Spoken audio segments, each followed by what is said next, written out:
Welcome back. I'm Richard Hasnone, and I'm your host for the Wisdom Inspired Life podcast and this YouTube channel.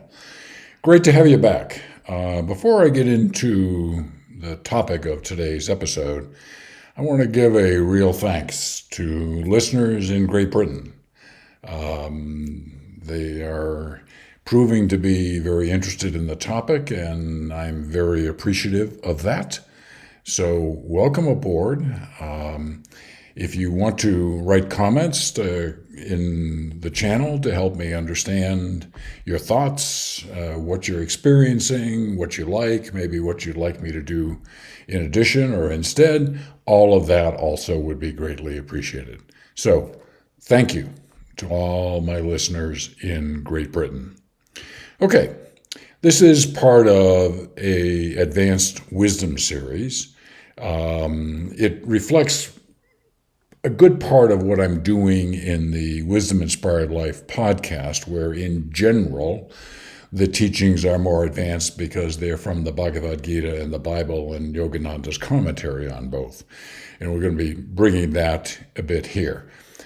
Overall, the Wisdom Inspired Life YouTube channel is intended to have a greater breadth of wisdom teachings, as if you go through the 60 plus episodes that we've already had, you'll see quite a bit of diversity in terms of the sources of wisdom and the kinds of wisdom that I'm sharing with you, especially in quotes all the way from great teachers like His Holiness the Dalai Lama to Lady Gaga to authors and other sorts of public figures. So all of that is good. So, but in this advanced wisdom series, I'm sharing with you insights from some of the most spiritually advanced wisdom teachers and leaders, certainly from the last in recorded time.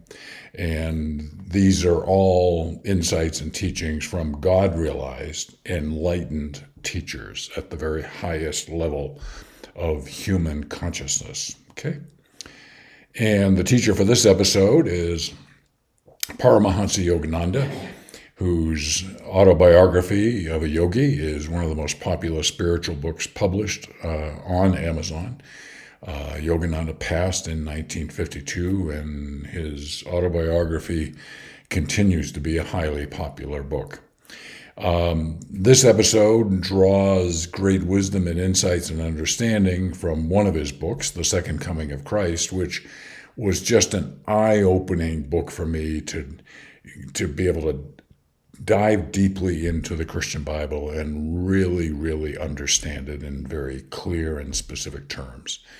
Now, what I'm sharing with you in all these episodes from this particular volume are very small excerpts from the book. If you are at all intrigued or interested in what I'm sharing with you, I strongly urge you to get the book and dive deeper into it, and you will be richly rewarded for doing that. It's available on the Self-Realization Fellowship website and on Amazon in hardback, paperback, and Kindle versions. So with that said, let's get into today's topic, the role of Satan in God's creation. I took the liberty, if you've been watching these, the headline is normally in the light blue like the copy is here, but I figured Satan deserved good red copy. Small point. So these again are excerpts from The Second Coming of Christ from these are Yogananda's comments that help us understand the role of Satan in God's creation. So let's start. Man, by his self-consciousness, additionally comprehends the thoughts of his fellow beings and can project his sensory mind into star-studded space, at least by the power of imagination. The Superman expands his life, energy, and consciousness from his body into all space, actually feeling as his own self the presence of all universes in the vast cosmos, as well as every minute atom of the earth. In the Superman, the lost omnipresence of spirit bound in the soul as individualized is regained. Okay? The Superman Yogananda is referring to here are people who have expanded levels of consciousness beyond the waking consciousness that I'm communicating from with you and We also know as humans we have a subconscious. And as we progress spiritually in the sort of the final stages through various forms of advanced meditation, the first step from waking consciousness we go to is what's called superconsciousness, interestingly enough, and then Christ consciousness, and then cosmic consciousness. And when we achieve cosmic consciousness, we've achieved all we are going to in the human experience and actually graduate into another kingdom. And least you think new kingdoms is something different. Just realize that we currently have the mineral kingdom, the plant kingdom, the animal kingdom, and the human kingdom. And yes, there are kingdoms beyond that. So we'll cover that from different sources at a different time. Okay. So continuing more. Jesus the man becomes Jesus the Christ. Again, Jesus with Christ consciousness is what that's referring to, enacting his special role in God's drama, prepared himself for his culminating 3 years of ministry. Now recall, in some previous episodes, I talked about the missing 18 years of Jesus' life, in fact, 55% of his life, where he spent in India upon returning to the area that we now know as Israel and Palestine. And it's in those last 3 years of ministry that is referring to here, when he would have to face the strongest foes, delusive, evil, and ignorance. To bear his mission's foreordained burden, namely, he knew what he's getting into, his physical and mental faculties needed to be forged and strengthened in the fires of testing and temptation, securing his outer consciousness in the God union of his immutable inner realization. It's what higher levels of consciousness are. Inner realization. He had to conquer the metaphysical and psychological tests of Satan before he could relinquish all delusion in the third and last state of transcendence and spirit, the complete union of body, Holy Ghost, Christ consciousness, and God the Father perceived as one in spirit. Okay? Came onto earth with a mission, with a purpose given to him by God, and he knew there were going to be challenges along the way. And Satan was certainly the biggest of those challenges by far. Continuing, many modern scriptural interpreters, unable to understand why a perfect Christ would acknowledge the existence of a Satan and Satan's power to tempt him, have tried to explain away the odd concept of a devil by saying it's obsolete and metaphorical. Not so fast. God is the source and essence of all things, they point out. Therefore, evil does not exist. How could evil exist in a world created by the deity who is only good? Others say that the good God does not know evil, for if he did, he would surely put an end to it. Well, those folks are not quite right. Evil we live in a dualistic world, good, bad, that sort of thing.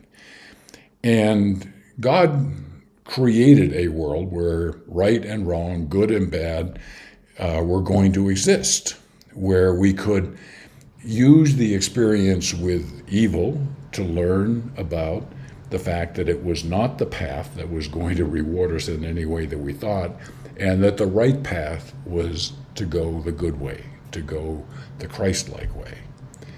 And it is this learning that evil or bad is not our essence and not who we're meant to be that leads us to again consider going ways that represent higher and more positive paths. And it's that interplay between the two that is the impetus for spiritual growth. Okay? So that's the role that this plays. Okay?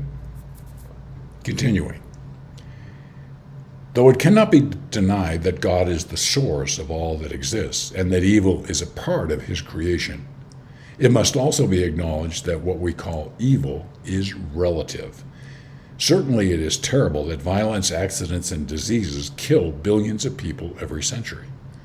But death itself is necessary to the renewal and progress of life.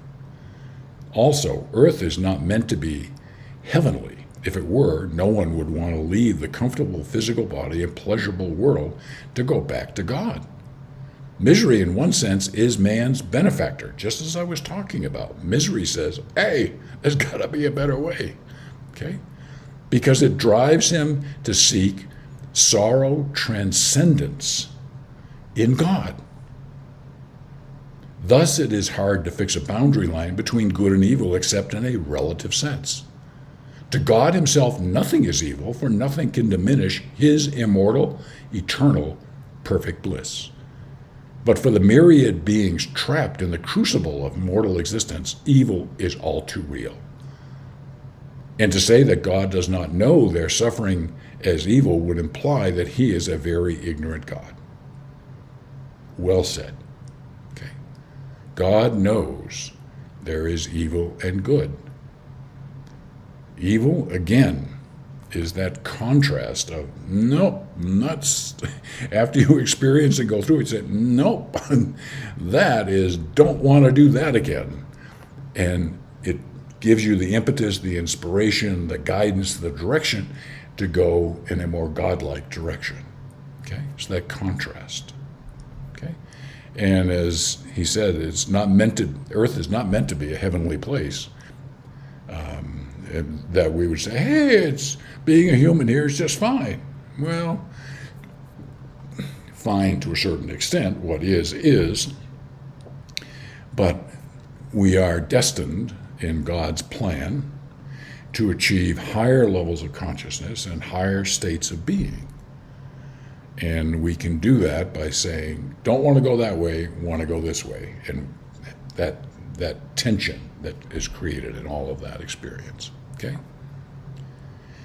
Even though God has created the universe out of delusion, he himself is not deluded by it.